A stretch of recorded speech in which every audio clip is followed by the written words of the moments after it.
ওসমান হাদির খুনিকে বাংলাদেশের হাতে তুলে দিতে রাজি ভারত। জামাত ও এনসিপির চক্রান্তের বয়ান ভেঙে চুরমার। ভারতের এই চালে কাদের পা কাঁপতে শুরু করছে? ওসমান হাদির খুনি ফয়সাল করিম ও তার সহযোগী আলমগীর ভারতে গ্রেপ্তার। ওসমান হাদির খুনিকে বাংলাদেশের হাতে প্রত্যর্পণ করেনি ভারত। এর মধ্যে কি লুকিয়ে রয়েছে ভারতের কোনো দুরভিসন্ধি? ফয়সালকে বাংলাদেশের হাতে কেন তুলে দিচ্ছে না ভারত? ওসমান হাদির খুনি ভারতে গ্রেপ্তার হওয়ার পর বেশ কিছু প্রশ্ন ও বয়ান বাজারে সুকৌশলে ছাড়া হয়েছে। কারা ছড়াচ্ছে এই বয়ান? সত্যিই কি ভারত কোনো কলকাঠি নাড়ছে? উত্তর থাকছে আজকের প্রতিবেদনে। 12 ডিসেম্বর 2025 ঢাকার পুরানা পল্টনের বক্স কালভার্ট রোডে রিকশায় নির্বাচনী প্রচারে যাওয়ার সময় দুই আততায়ী গুলি করে ইনকিলাব মঞ্চের আহ্বায়ক ওসমান হাদিকে। পুলিশ তদন্ত শুরু করে। 24 ঘণ্টার মধ্যে আততায়ীদের পরিচয় প্রকাশ্যে আসার আগেই আল জাজিরার সাংবাদিক জুলকারনাইন সায়ের নিজের ফেসবুক পেজে পোস্ট দিয়ে জানান, হাদি হত্যার দুই আততায়ী বাংলাদেশ সীমান্ত পার করে ভারতে পালিয়েছে। বাংলাদেশে নির্বাচনের ঠিক আগে এমন একটি ঘটনা স্বভাবতই রাজনীতির হাওয়া গরম করে তোলে। অভিযোগ তোলা হয়, ঢাকা ৮ আসনের বিএনপি প্রার্থী মির্জা আব্বাস পথের কাঁটা সরাতে ওসমান হাদিকে খুন করিয়েছেন। এনসিপি, ইনকিলাব মঞ্চ এবং জামাত এক স্বরে দাবি জানাতে থাকে, হাদির খুনিদের দেশে এনে দৃষ্টান্তমূলক শাস্তির ব্যবস্থা করতে হবে। এরপর নির্বাচন পর্ব কাটে। সংসদ নির্বাচনে নিরঙ্কুশ জয় পায় বিএনপি। বিরোধী আসনে জায়গা করে নেয় জামাত ও এনসিপি, কিন্তু হাদি হত্যার ইস্যু থেকে তারা পিছু হটেনি। জামাতের মদতে এনসিপি ও ইনকিলাব মঞ্চের বয়ান ছিল, হাদিকে হত্যার পিছনে ভারতেরও হাত রয়েছে, তাই তারা হাদির খুনি ফয়সাল করিম ও আলমগীরকে আশ্রয় দিয়েছে। 8 মার্চ 2026 জামাত, এনসিপি, ইনকিলাব মঞ্চের নেতাদের সমস্ত বয়ানকে চুরমার করে দেয় ভারত। গত 7 মার্চ রাতে পশ্চিমবঙ্গ উত্তর 24 পরগনা জেলার বনগাঁ থেকে অভিযুক্তদের গ্রেপ্তার করা হয়। তাদের বিরুদ্ধে অভিযোগ আনা হয় তারা ভারতে অবৈধভাবে অনুপ্রবেশের। হাদির খুনিদের গ্রেপ্তারির খবর প্রকাশ্যে আসতেই বাংলাদেশের রাজনৈতিক মহলে কাঁপন শুরু হয়।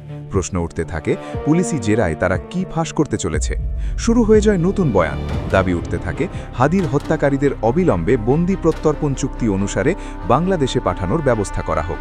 কিন্তু খেলা ঘুরিয়ে দিল ফয়সাল করিম। গত 22 মার্চ তাদের আদালতে হাজির করানোর সময় সাংবাদিকরা প্রশ্ন করলে ফয়সাল জানায়, তারা হাদিকে খুন করেনি।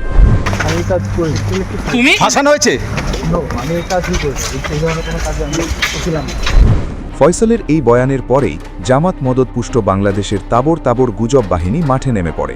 তারা আজ করতে পারে তীর তাদের দিকেই ঘুরতে চলেছে। সেই ভয়ে তারা নানা কল্পকাহিনী শোনাতে থাকে। বিএনপি সরকারের ওপর চাপ দেওয়ার কৌশল নেয় তারা, যাতে দ্রুত ফয়সাল ও আলমগীরকে দেশে ফেরানো হয়, তারপর যাতে তাদের মুখ বন্ধ করা হয়, যা হয়তো চিরতরে। কথায় আছে বাস্তব কল্পনার থেকেও বিচিত্র। গত 23 মার্চ কলকাতা থেকে ট্রানজিট রিমান্ডে অভিযুক্তদের দিল্লি উড়িয়ে নিয়ে যায় এনআইএ। তাদের বিরুদ্ধে অভিযোগ আনা হয়েছে তারা ভারতে কোনো সন্ত্রাসী কর্মকাণ্ড করে দেশকে অস্থিতিশীল করার পরিকল্পনা করছিল। মানেটা দাঁড়ালো, জামাতপন্থীরা যে আশায় ছিল দ্রুত দেশে ফেরানো হলে ফয়সাল ও আলমগীরের মুখ বন্ধ করানো যাবে, সেটি আর হচ্ছে না। তাহলে উপায় কি? উপায় হলো নির্ভেজাল গুজবের দেশে গুজব বিতরণ করে যাওয়া।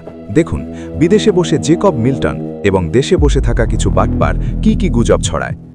মির্জা আব্বাস হাসপাতালে ভর্তি বিদেশে, ভারতে আজকে যে যা বলে দিছে এরা, তো বিশাল একটা চাপ। কেন কি টাকা পড়ছে তারা? আমার কি বলছে ফয়সাল করিম ইন্ডিয়া কি বলছে হাসিন ভাই? ওখানে ম্যাজিস্ট্রেটের কাছে উনি বলছেন, যেটা বলা হলো যে মির্জা আব্বাস 50 লাখ টাকা দিয়েছেন এবং 10 লাখ টাকা ক্যাশ পেমেন্ট করছেন সাথে সাথে। এইটুকুই ফার্স্ট করছে, বাকি আরো অনেক বিস্তারিত অনেক তথ্য বলছেন। অনেক কিছু বেরোবে দেখবেন ভাই, অনেক কিছু। এটা নিয়ে আপনার তারেক রহমানকে ব্ল্যাকমেল করা যাবে না। ব্ল্যাকমেল অন্য লোক হবে, ব্ল্যাকমেল গোয়েন্দা বাহিনী হবে। ওয়েট করেন।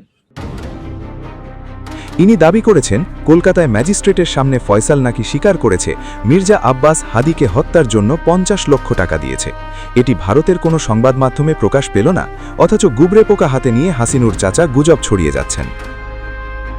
শেষ অঙ্কে কিস্তিমাত। ফয়সাল ও আলমগীরকে দেশে ফিরিয়ে হাদি হত্যাকে ফের একবার ইস্যু করে বিএনপি ও ভারতকে চাপে রাখার কৌশল নিয়েছিল জামাত, এনসিপি। কিন্তু ভারতে অভিযুক্তদের এনআইএ যখন গ্রেপ্তার করেছে তখন বোঝা যাচ্ছে ভারতে আগে তাদের বিচার হবে, তারপর তাদের হাদি হত্যার বিচারের জন্য বাংলাদেশের হাতে তুলে দেওয়া হবে। বলে রাখা ভালো, অনেকেই প্রচার চালাচ্ছে হাদি হত্যার বিচার নাকি ভারতে হচ্ছে। না, এটিও সম্পূর্ণ গুজব। ভারতে ফয়সাল ও আলমগীরের যে বিচার হচ্ছে তা ভারতের ভূখণ্ডে সন্ত্রাসী কর্মকাণ্ডের অন্য কিছু নয়। অতি সম্প্রতি ভারত সফরে গিয়েছেন পররাষ্ট্রমন্ত্রী খলিলুর রহমান। ভারতের পররাষ্ট্রমন্ত্রী এস জয়শঙ্করের সঙ্গে বৈঠক করেন তিনি। আলোচনা হয় একাধিক বিষয়, তার মধ্যে ছিল ইনকলাব মঞ্চের আহ্বায়ক ওসমান হাদির খুনিদের বাংলাদেশের হাতে তুলে দেওয়া। গত ৮ এপ্রিলের রিপোর্ট থেকে জানা যাচ্ছে ওসমান হাদির খুনিদের বাংলাদেশের হাতে তুলে দিতে রাজি ভারত। জামাত ও এনসিপির নেতা বাজারে যে বয়ান তৈরি করেছিল সেই সমস্ত বয়ান ভেঙে চুরমার করে দিচ্ছে ভারত। এবার কি হবে? ঘরের অন্দরের কাদের পা কাঁপতে শুরু করেছে? উত্তর মিলবে আগামী কয়েক মাসেই।